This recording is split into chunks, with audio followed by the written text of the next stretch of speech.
the reason you feel so unsteady lately. You've been standing on the wrong ground. The job that felt secure shifted overnight. The relationship that felt permanent changed shape. Your body, your money, your plans, none of it stayed where you left it. And somewhere underneath all of that, a quiet fear has been building. Not loud panic, just this low hum of, I can't keep up. I have no real control here.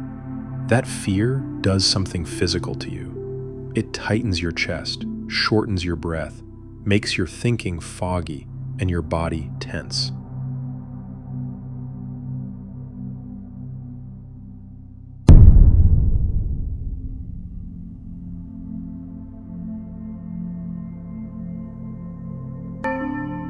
Charles Haanel named this clearly back in 1912.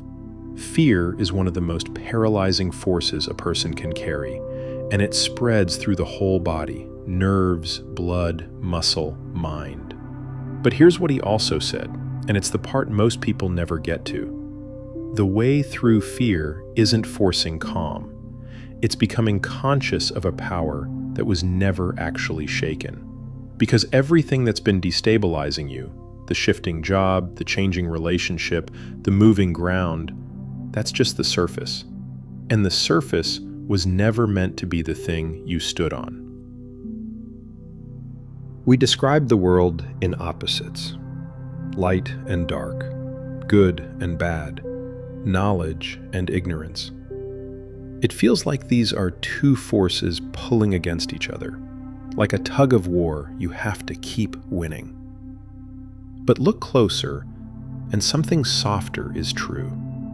Darkness isn't a force fighting light. It's just what's left when light hasn't arrived yet. The moment light shows up, darkness doesn't lose a battle. It simply has nowhere left to be. Ignorance isn't fighting knowledge. It's just the space before understanding arrives. Even what we call evil isn't some equal and opposite force to good. It's just an absence.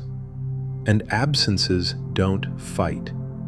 They dissolve the moment something real fills them. This matters more than it sounds like it does. Because if you've been living like life is a constant battle between opposing forces, you've been exhausting yourself fighting something that was never actually solid to begin with.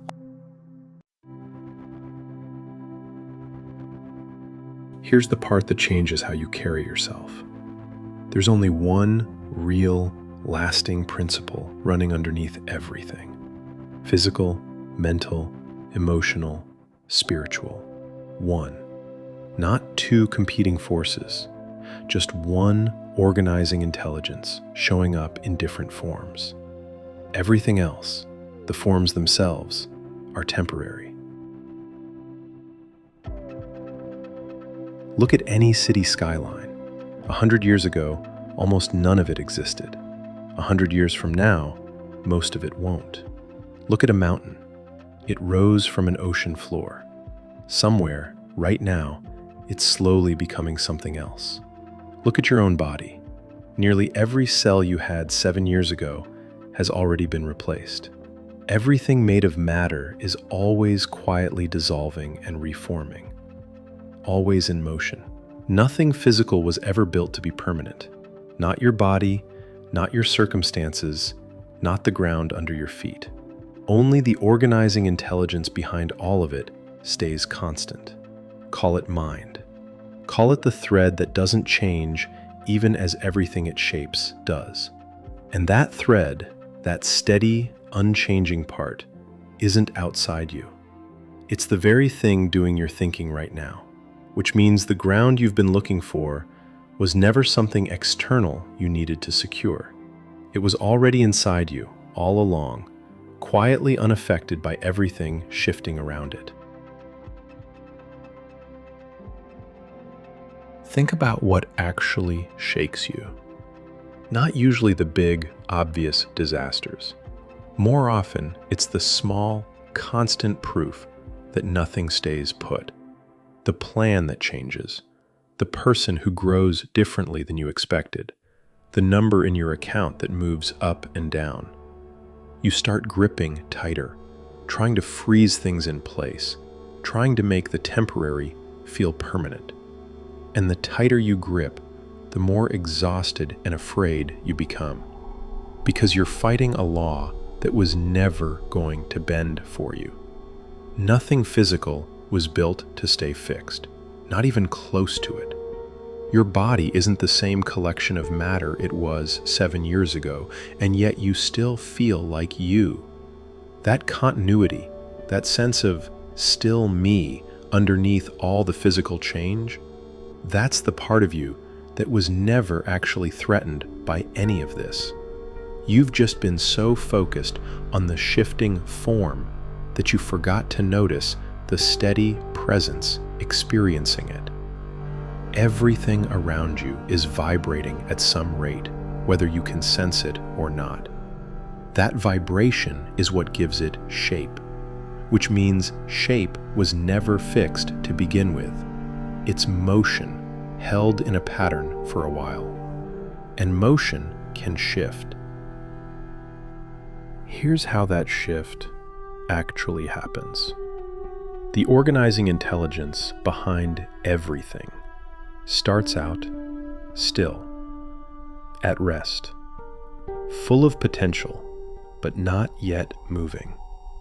Your thinking is what sets it into motion.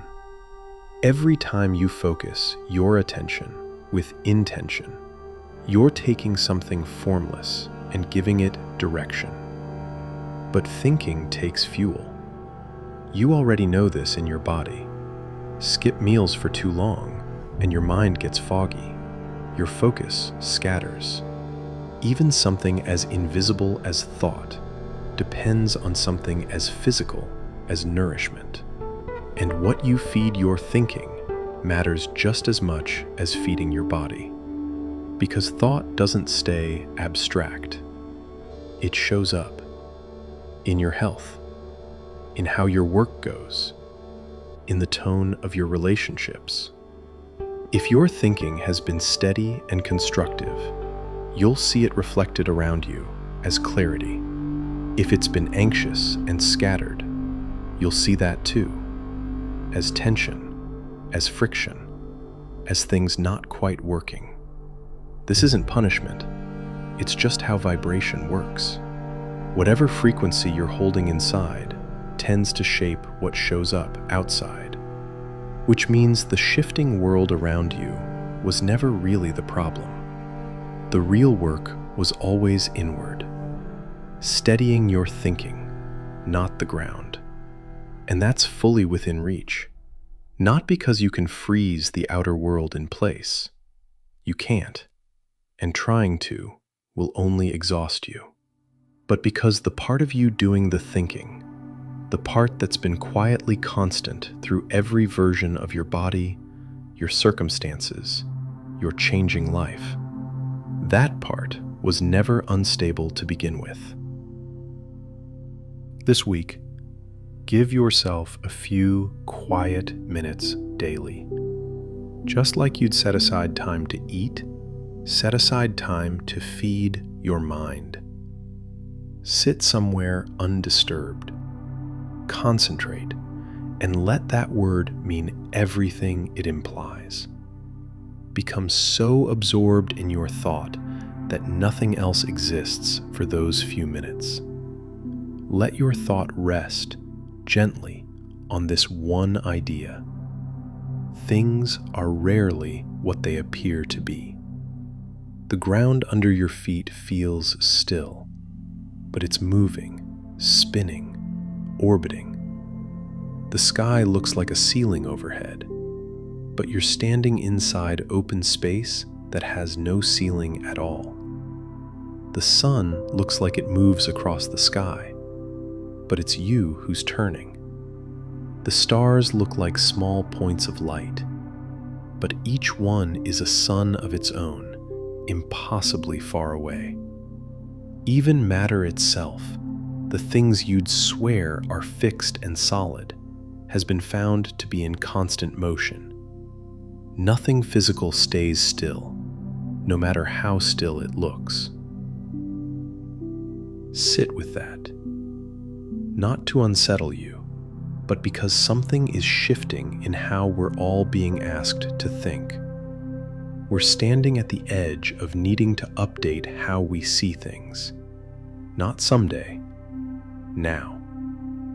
The old way of trusting only what your eyes report is no longer enough to keep up with what's actually being understood about how existence works. This quiet practice, resting your mind fully on one thought until you're not aware of anything else, is how you start training your thinking to move with that shift, instead of staying anchored to appearances that were never fully accurate to begin with. You're not powerless. You never were. What's been shaking you is the part of life that was always going to shift. The form, the circumstance, the surface. But you've been standing on something steadier than any of that the whole time. The part of you that thinks, that notices, that's been present through every version of your body and your life so far. That part isn't caught in the current. It's what's holding the current. So the next time something shifts under you, a plan, a relationship, a number in an account, you don't have to grip tighter. You can loosen your hold on the form and rest a little more into the part of you that was never actually unstable. That's not resignation. That's where your real power was hiding the whole time. If this gave you something solid to stand on, leave a like. Subscribe for all 24 parts. In the comments, what's one thing that's felt solid in your life that you're realizing might just be a passing form? Share this with someone who's been gripping too tightly to something that was always going to change. You are steadier than the shifting ground makes you feel. I'll see you in scroll 20. Until then, rest in the part of you that doesn't move.